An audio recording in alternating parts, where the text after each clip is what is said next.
Hi, hello, and welcome back to a podcast where I talk about going from corporate drone to corporate dropout as a fitness entrepreneur, gaming creator, and everything in between. You know it, you love it. Welcome back to Chaos and Fuckery. And it is a Saturday episode, so I am supposed to be giving you a Kaizen update, but the reality is I am starting it again on Monday. Not because, and I know I've said this in like 3 other episodes at this point, things have been chaotic at this point. And I have known for the last 3 years that the summer is usually when I am the least productive. The summer is when I get my seasonal depressive episodes, and I am feeling the thick of that right now. I am more tired. I am, just fighting to not bed rot. And sometimes you need a little bit of a motivation to get back into that. And I had a old scholarship client that couldn't really do the work that she needed to do when she was offered the scholarship come back to me randomly recently and say, hey, I want to get back on the train. And that made me feel really good because that means I get to focus on clients and focus on, the things that I enjoy doing on my business rather than, be constantly worried about new things. And on top of that, I got transferred over to the new version of my mentoring group where a lot of it is just things that I need to go back and watch and train. And I got this spark to start doing, more certifications again and learning again. And I felt like I am getting that spark to do things that actually align with the Kaizen challenge again. And it's not just going through the motions like I was before. So that's where we're at right now. We are getting back on the horse. And that perfectly leads us into this next topic of mine when it comes to being a small business owner, specifically as a fitness entrepreneur, because I don't feel like seasons are as big of a thing when it comes to gaming content, right? Your season as a gaming content creator is generally new game drops or new challenges or things like that. You are constantly having to go and keep up with different things. Like, for instance, a lot of the creators that I follow that are speedrunners, not even the day, they went to Australia to get DK Bonanza the day before it technically released here in the US to be able to start playing the game, 100%ing the game, and eventually then speedrunning the game.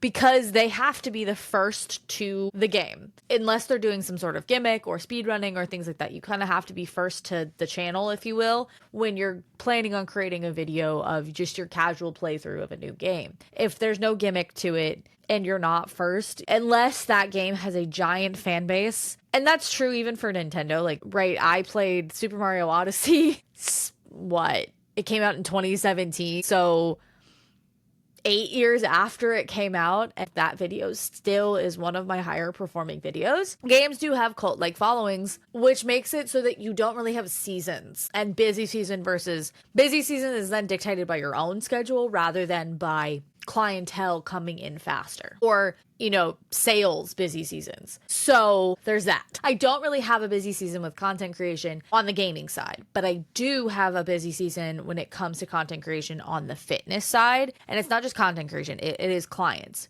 right? You want to target specific seasons to be your biggest selling seasons and quarters because there is 100% seasons to when people are looking for coaches. And we're about to enter one of those. The summer is usually a very slow season because people are home with their kids or people have, said, fuck it, it's already summer. I'm going to wear what I want to wear. I don't need to get my body into a certain shape. Not that you ever have to get your body into a certain shape for a season. That is not a good reason, in my opinion, to start your weight loss journey, but it can be something that kickstarts it for sure. However, because of all of these factors, the summer is usually really slow on sales for fitness coaches, for nutrition coaches, for people who are, working in the fitness space. Summer and spring are usually slower seasons. Or summer and the edge of fall into Christmas time are usually pretty bad for fitness coaches as well. So that means right now we're prepping for busy season. And that's what I want to talk about. What are you doing as a small business owner to prep for your busy season? Because anyone in sales, realistically, the time frame of Halloween, Christmas, Black Friday, that whole area of the year is usually a pretty hefty time for them because of things like Black Friday that totally push people to buy more and consume more in a realm of discounts. So I feel like this is not just a unique thing to fitness trainers, right? This is also people who are in sales of any kind going into their busy season. So if you are a small business owner, maybe in sales of some variety, right? You own a small business on like Etsy or something like that. I would love to hear what you're doing to prep for your busy season because I'm sure it's a lot more chaotic than mine. But I have an added extra flavor to my busy season prep. Because while busy season when it comes to sales is this time frame, busy season for me as an individual human is also this time frame. My birthday is at the end of September. And that is the culmination that kicks off a time frame in the year where I am never at home. So if I am not prepped as a small business owner, and I'm thinking about all of these things now, right? If I'm not prepped with content ready to go out the door, if I'm not prepped with videos that are already edited and ready to go up, if I'm not prepped with all of the things that I want, there's not a chance in hell I'm hitting my goals because I will fall off and exit the internet once again. And that's just because most of my content would then become slop content where I'm filming in the theme parks, where I'm filming just random nonsense because I'm not home. I'm not home to edit and sit down and work on my videos in a way that is appropriate. And until I have an editor, I have to do all of those things. So right now I have 2 gaming videos that are slowly being created and in the pipeline to be edited. And today, when I'm sitting here recording this podcast on a Saturday, I'm sitting down and recording as many of the intros, outros, intermediary discussions, and as much of the B-roll of my fitness YouTube videos that I can for the next 12 weeks, which would get me through the end of September. So that I can start next weekend filming all of the videos that I need for October to December because I will have no time. And that sounds crazy, but I do want to be successful in my business. So I'm trying to do all of the training that I need to hear, how is the industry changing? How is the sales and marketing tactics changing?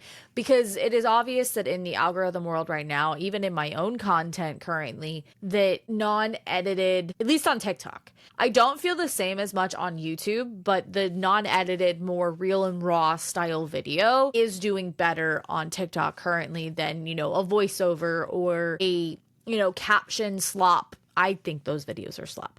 I'm going to use a trending audio and put a caption over it. Slap. I don't like those videos, but that's a me thing. I think they're a disgusting marketing tactic that forces people to give you more views because you're sitting reading this giant long caption. It's a scam. But when it comes to prepping for busy season, you have to have not only your content calendar ready to go, but you have to have a strategy for how you're going to handle everything, right? You have to have, how am I going to be doing my, outreach to my leads? How am I going to be connecting with my community? Am I going to be streaming regularly as a gaming content creator? Especially as a smaller one, not having a schedule is doing myself a disservice, but I can't have a schedule because of all of these other things that I'm doing that I don't have time to do, and all of the chaos in my personal life when it comes to, is my husband home? Is my husband not home? What world are we living in? And so planning my week gets very day by day, and that's not great for a business. But we are starting to roll with the punches and get a little bit better at kind of going with the flow and picking, in the spirit of the Kaizen challenge, picking the core 3 things that I need to focus on every day rather than just slamming everything into Friday, Saturday, Sunday and hoping it works. And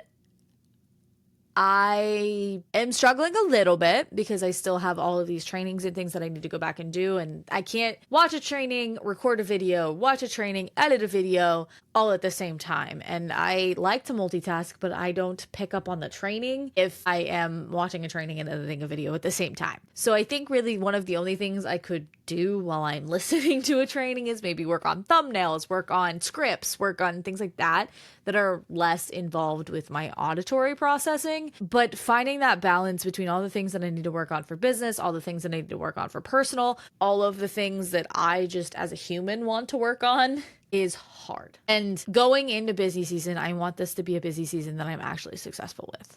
Because I have had all these crazy plans for busy seasons the last few years, and then, my personal life gets the best of me, and I didn't prep appropriately for it, and I ran out of content, and then I just consumed more content than I created, and it became a whole big thing. So, like I said, to counteract that, I'm going through and editing and filming as many videos as I can. I have this terabyte drive plugged into my PC right now that I'm putting every gaming piece of footage on, just so that I have every possible version to add to my fitness videos of if I'm talking about, my death wheel as a challenge that I use or things like that. I have gaming footage clips of how we can go about doing that. So that is one way with the content. But what am I doing about my clients? So clients is very a day-to-day situation, right? If I'm onboarding new clients a lot while also handling the ones I currently have, the biggest thing to prep for busy season in that case is to make sure that my systems for onboarding and my systems for evaluating their starting data are in order. Because if you don't have systems for that starting process, it not only can leave a sour taste in the person that's paying you's mouth because it's chaotic, you're not doing things the way that they would expect, and either that or you're not giving them the time that they know and earn and love, and then you run into issues, right? So with that being said, when it comes to clients, I am reevaluating all of my systems for the starting process, but also reevaluating a little bit of the systems that I have within my training programs and how I communicate with my clients so that I don't get into a place where I'm not communicating with my clients at all. I'm not delivering what I should be. I'm not doing what I should be as a coach. And that is where I'm focusing, is to make sure that all of the systems and processes are in place so that these clients that I do bring in during busy season are as up to par as possible and are enjoying their time with me. And that is where that stays. I leave an open line of communication with all of my clients, and that can be both a blessing and a curse because, right, if you don't have a scheduled meeting once a week, then you can either get clients that just don't talk very much and you're like pulling teeth to get information from them, or you can get the opposite where they're constantly contacting you. And then you're wondering, am I ever going to get off my phone because I constantly have clients texting me? And yes, you can always set a boundary, and I do. That doesn't necessarily mean that the clients understand that boundary well and will respect it. I don't mind if you text me at 10 o'clock at night, just don't expect to hear from me until the next morning. And hopefully you don't mind if I respond to you at 5 o'clock in the morning when you might be asleep, things like that. So that's how I'm handling my clients. I'm evaluating my systems right now for my onboarding specifically to make sure that is as smooth as possible so that when and if I come into a situation during busy season that I am trying to onboard 5 to 10 clients at the same time, the system is smooth and the process is smooth so that all of my clients get the same experience from me when it comes to coming into my training ecosystem. I'm also evaluating more of a community based with my clients so that they're talking to each other and interacting with each other and getting help from each other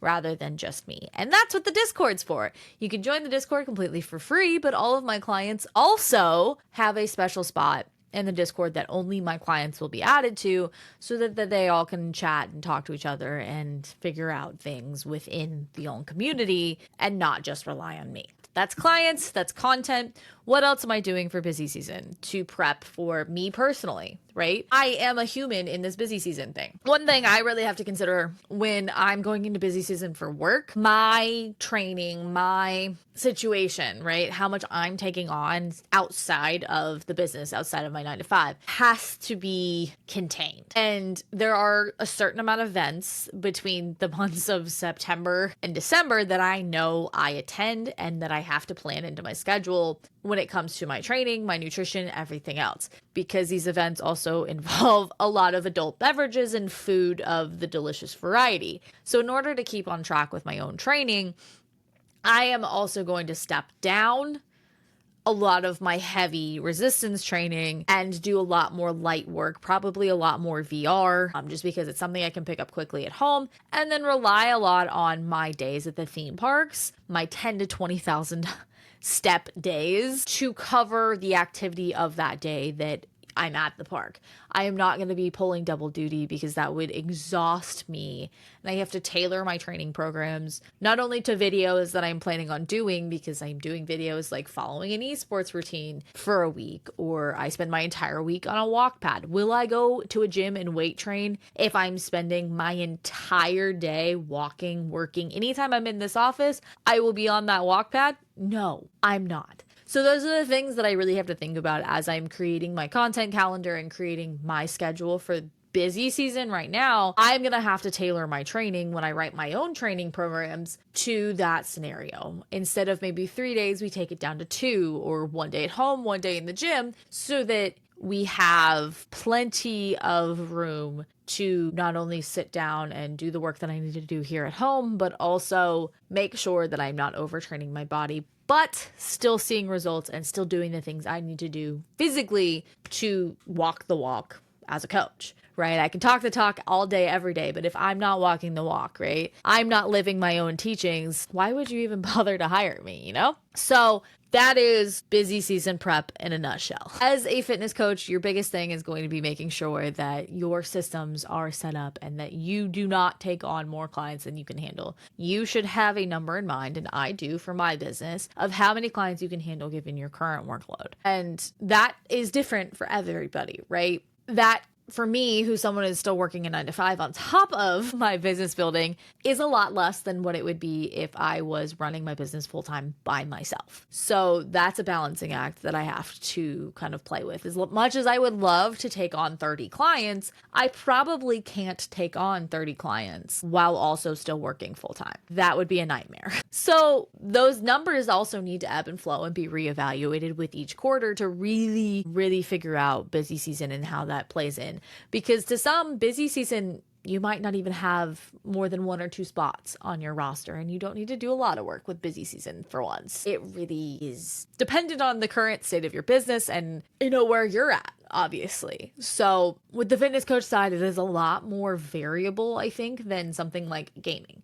right? Gaming is pretty consistent of, if I put in the work, I build, I start collaborating with other creators, things like that, then you can kind of do the work and see the results, if you will.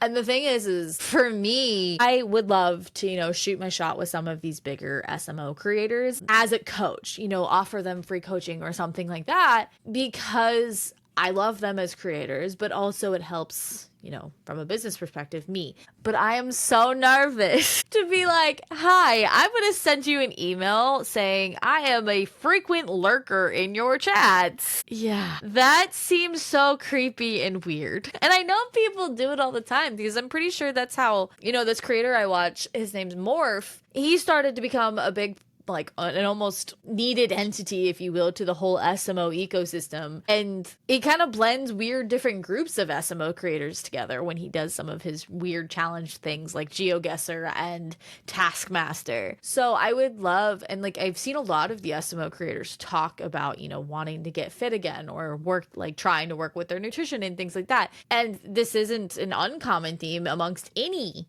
gamers, really, but I have been really loving Nintendo lately. So having those conversations, I would love to, poke into their chats and be like, hey, what about, doing this collaboration between the two of us? But I'm such a small creator in comparison to them that I just don't know that I could do it, And it seems weird, because like there's nothing to, sell myself, right? But I would love to, get the confidence to do something like that during busy season, and to have a big collab like that. But I just don't feel like I'm big enough. And maybe that's a little bit of self-doubt, a little bit of disappointment in myself. I don't feel like I am big enough to offer something like that to a creator like that. But obviously during busy season, one of the things that I do for my birthday, because I love to give away, is I do a scholarship run. So maybe in the future I can work with a creator slightly bigger than me when it comes to the scholarship, And like they'll apply to my scholarship and things like that, obviously. But at the end of that's something I have to prep for, right? At the end of the September, at the end of quarter 3, I have to prep to have that scholarship ready to go. Not only do scholarships typically bring in, obviously the client that wins the scholarship, sometimes I do too. It really just depends on, how many people apply and what the stories are and things like that. But I have to prep all of the promotional content for the scholarship, but then I have to prep to deal with, aftermath calls, because I always do a secondary offer that's not free coaching, but it's maybe severely discounted coaching and things like that. I have to prep for all of that because depending on how many people apply, that effort could be like 2 weeks worth of calls and emails back and forth with people of, hey, here is your secondary offer. Let's talk, So that's like a huge chunk of time that I have to work with that I need to plan and prep for because it requires a lot more of me time physically in the moment rather than something I can prep for and do ahead of time where it just goes out during that time frame. So I am fully in the brain of prepping for busy season and what can I do to expand my reach and who can I collab with? Who does it make sense for someone that doesn't even have like 200 followers on Twitch to actually collab with?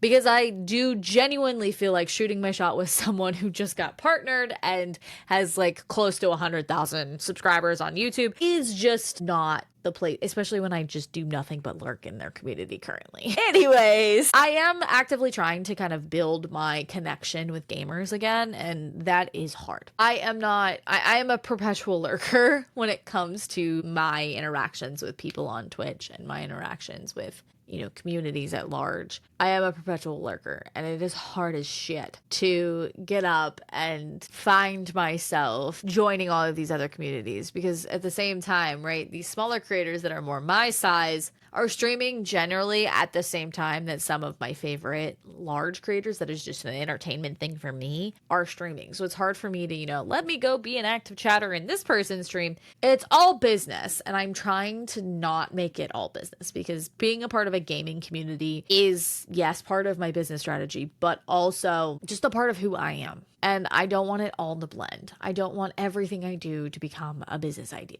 And that happens a lot. And it happens more so during busy season where I am getting closer and closer to the end of the year and realizing I'm not going to check off my 2025 goals if I don't really, really hustle. And then I get weird and things like that. But I guess that's welcome to being a part of a business, I suppose. So we're going to try to really hustle here at the end of the year and bring it to something crazy. I don't know what the rest of this year holds, but I had a little spark lately that while I did crash out in previous Saturday episodes about how I was feeling when it comes to being complacent and when it comes to being just this thing, and also with like this rumor of the new TikTok app for the US only, and do I even bother or do I just full send it with fucking YouTube and nothing else? I don't know. And I felt a little lost when I was recording those episodes where I was crashing out. And I literally said, like, was I crashing out while I recorded this episode? Absolutely. But I have had some time to reflect and think about it and really just sit with it to be where I'm at now, prepping for busy season, really prepping my videos to grow my YouTube. I've seen a lot of growth from the recent Beat Saber review video, and I'm excited. I'm excited to see this continue to grow and to see, my other channels continue to grow, like this podcast. And I am going to launch, hopefully I can finish DK tonight while my husband is helping some people with some stuff. So I can stream for as long as I humanly want. I can finish DK tonight and start editing that video so I can get that up as my first official video on the Casey Play or Finished Gamer Plays. Yeah, I'm excited. I'm excited to launch everything and piece everything together and just be a creator that hopefully grows and people like me, I guess. I don't know. I don't want to put so much focus on people enjoying me as a person, just, the content and education I provide. And I want to get, some new certs so that I can provide more stuff to my clients. And I don't know. There's a little bit of a spark, but we're heading into busy season and it's going to take a lot of effort to make sure everything's balanced because Halloween Horror Nights is around the corner and I'm about to enjoy. I guess you're going to see a lot of Halloween Horror Nights content from me in the future. I'm going to probably do a Halloween Horror Nights video on every one of my channels at this point because I am an obsessive. I've been going for 18 years, and that's a part of who I am. It is a part of my business usually this time of year. It's just a part of there's a lot of gaming related stuff. Like this year, there's Fallout and FNAF both coming to the event. And then you obviously have the crazy shit like Terrifier and WWE, which WWE could be fitness, but there's roller skaters being hired for the event this year. So there's so many cool things that I think I'll take one of my Saturday episodes as we get a little bit closer. And maybe I won't do it till after I go to the event and I can talk about the event a little bit more. But you'll probably see a Horror Nights episode of this podcast because chaos and fuckery. And what is more chaos and fuckery than Halloween Horror Nights? But that is it for today's episode. Busy season is almost upon us. It is almost the end of July, and I can't believe that we are here. This year is going by so fast, and I really do want to make some of these giant goals that I put up in June by the end of the year. While they might be lofty, I think they are doable. If I really put, the hyper focus that I used to graduate high school a year early, and the hyper focus I used to build crazy little videos when I was a kid, if I put all of that into my business right now, and me personally, we would be smooth sailing. So that's my update. Are we where we want to be? Nah, maybe this is exactly where I need to be to get that push, get that spark, get some training done, get some new certs, and be the best coach, best gaming creator I can really be. So I appreciate y'all for hanging out with me, and I hope you enjoyed the chaos and don't have so much fuckery.